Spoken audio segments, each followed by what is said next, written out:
Good day everyone. Today our group will be talking about sleep, dreaming, and circadian rhythm. We all know sleep is important, but most of us don't really understand why. Sleep isn't just about resting. It's actually a vital process that helps our body recover, strengthens our brain, and improves our mood and performance. While we sleep, our body repairs itself and our brain organizes memories and information we learned during the day.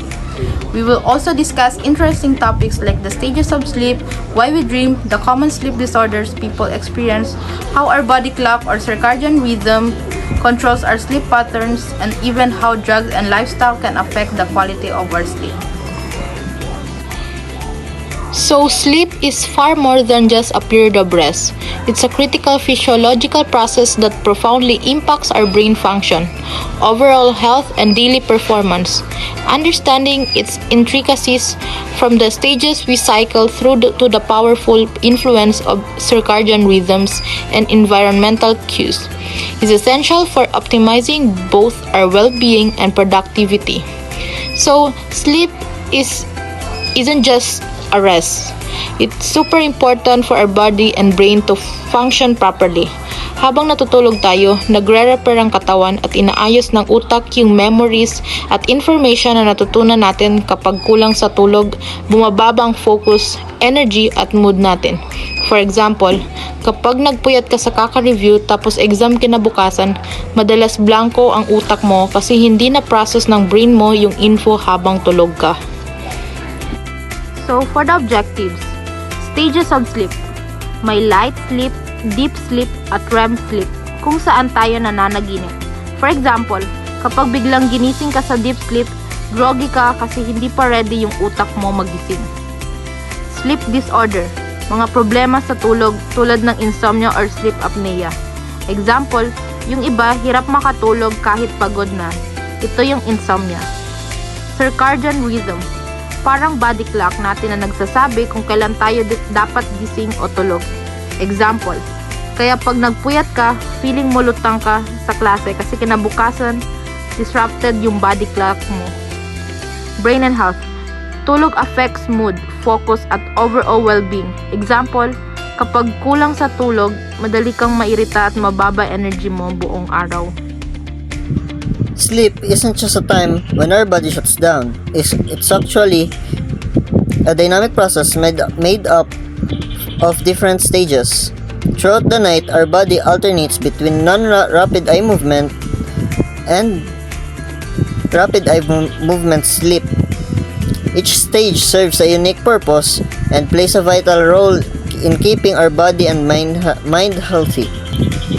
However, using phones or watching TV before going to bed can interfere with these natural cycles. Blue light from our screens tricks our brain into thinking it's still daytime and making it harder for us to fall asleep, reducing our sleep quality.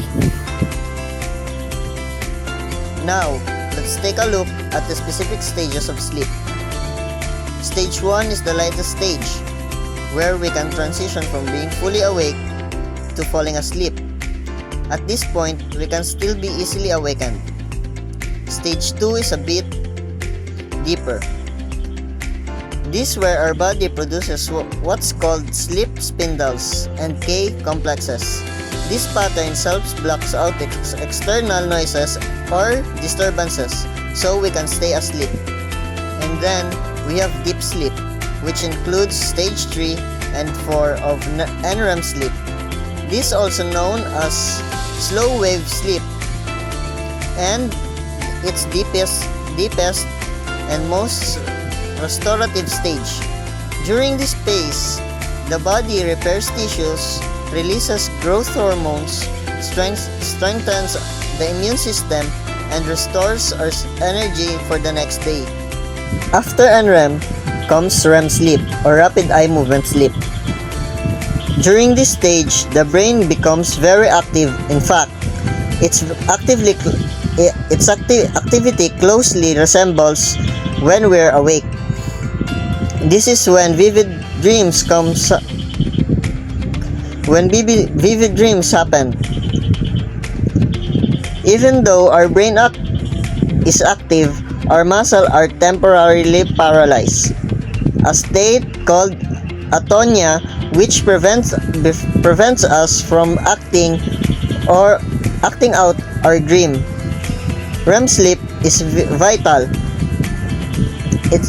It's vital for memory consolidation and emotional balances. A full cycle of sleep from NREM to REM lasts about 90 to 110 minutes. This cycle repeats several times throughout the night. Sleep isn't a luxury. It's a biological necessity. It supports our physical health, mental function, and emotional stability. While we sleep, our body repairs tissues, strengthens our immune systems, and restores balances in our energy level. This entire process is guided by our circadian rhythm, which is our body influence clock that tells us when to sleep and when to wake up. One of the most important roles of sleep is physical restoration. During deep sleep, our body works to repair tissues and restores muscles that have been used during the day. It also helps maintain hormone balances, especially those related to growth and stress. Our immune system became stronger, helping us fight off infection and illnesses. Without proper sleep, we may feel weak, tired, or even more prone to getting sick. Lastly, sleep plays a key role in how we think and learn. It helps consolidate new memories, meaning our brain organizes and stores what we've learned during the day. It also enhances focus, decision making, and problem solving skills. Sleep help us save energy because our metabolism slows down, allowing the body to recharge for the next day. That's why after a good night's sleep, we often feel more alert, refreshed, and ready to take on new challenges. Hi everyone, today I'll be talking about sleep and why it is so important for our body. If we don't get enough sleep, it affects us in many ways. Lack of sleep makes it harder for us to think, remember things, and make decisions. We also become more irritable or easily upset. Sometimes, the body can even have tiny naps called microsleeps without us knowing. If we keep losing sleep for a long time, it can lead to serious health problems like obesity and type 2 diabetes. So getting enough rest isn't just about feeling less tired, it keeps us healthy too. Detrimental effects of sleep deprivation. When people lose sleep for many days or weeks, it is called chronic sleep deprivation. This can increase blood pressure and make the heart work harder. It can also raise the risk of heart disease and stroke. Our immune system becomes weaker too, so we get sick more easily.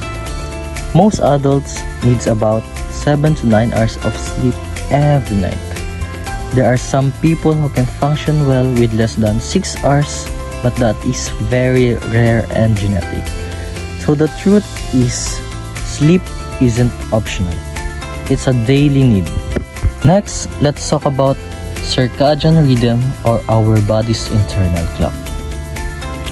This is a 24-hour cycle that helps us know when to sleep and when to wake up. It is controlled by a part of the brain called the hypothalamus.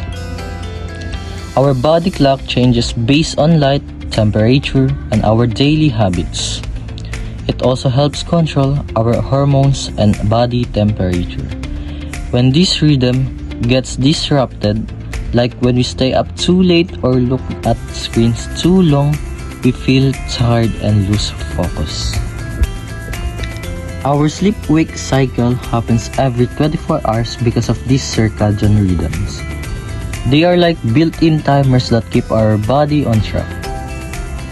The hypothalamus acts as the master clock, keeping all parts of our body in sync. Environmental cues like sunlight and clocks helps our body know when it's time to wake up and when to rest. That's why sunlight in morning helps us feel awake, while darkness helps us get sleepy. The main part of the brain that controls this internal clock is called suprachiasmatic nucleus, or SCN for short. The SCN keeps all our body rhythms like temperature and hormone release in harmony.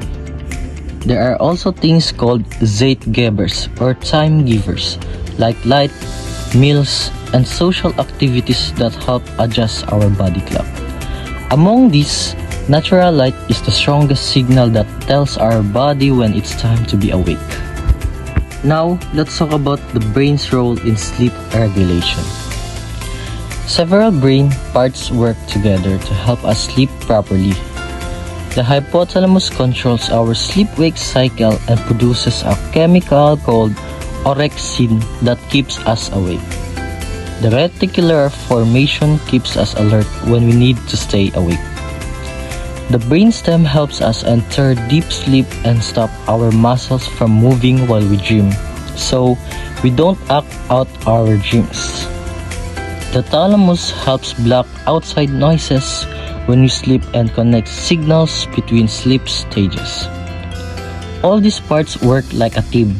Make sure our sleep cycles stay balanced throughout the night. Pharmacological influences on sleep. May mga drugs na nakakaapekto sa tulog natin. May good and bad effect. Number 1 is stimulants. For example, caffeine or energy drinks. Pinapagising ka pero hirap ka matulog mamaya. For example, nagkape ka ng 9 p.m. tapos nagtataka ka bakit di ka makatulog. Depressants. For example, alcohol or Valium. Nakakantok pero minsan maingay tulog mo o madali magising. Modafinil. Para sa mga may narcolepsy, para hindi sila biglang makatulog sa araw. Antidepressants. Pwedeng magbawas ng REM sleep pero minsan ginagamit para sa REM sleep disorders. Antihistamines. Nakakantok kaya minsan ginagamit ng mga hirap makatulog. So, common sleep disorders. Number 1 is the sleep apnea. Ito yung humihinto ang paghinga habang natutulog. Narcolepsy. Ito naman yung biglang inaantok kahit nasa klase or work. The restless leg syndrome. Ito yung hirap makatulog kasi parang may gumagapang sa binti. The REM sleep disorder. Ito yung galaw na galaw o nagsasalita habang nananaginip kasi hindi nagre-relax yung muscles. So, rethinking sleep duration. Short versus long sleepers. So, hindi lahat pare-pareho ang sleep needs. Ang usual na recommended talaga ay 7 to 9 hours, pero depende sa tao. Example, yung iba okay na sa 6 hours basta quality yung tulog. Pero yung iba, kailangan ng 8 hours para energetic. Ang mga short sleepers ay less than 6 hours, pero okay pa rin. Dahil minsan, nasa genetic na rin ito. Long sleepers, 8 hours or more needed para makaramdam ng rest. Study says na pinakita na healthiest range ay 5 to 7 hours. Hindi rin okay yung sobrang tulog.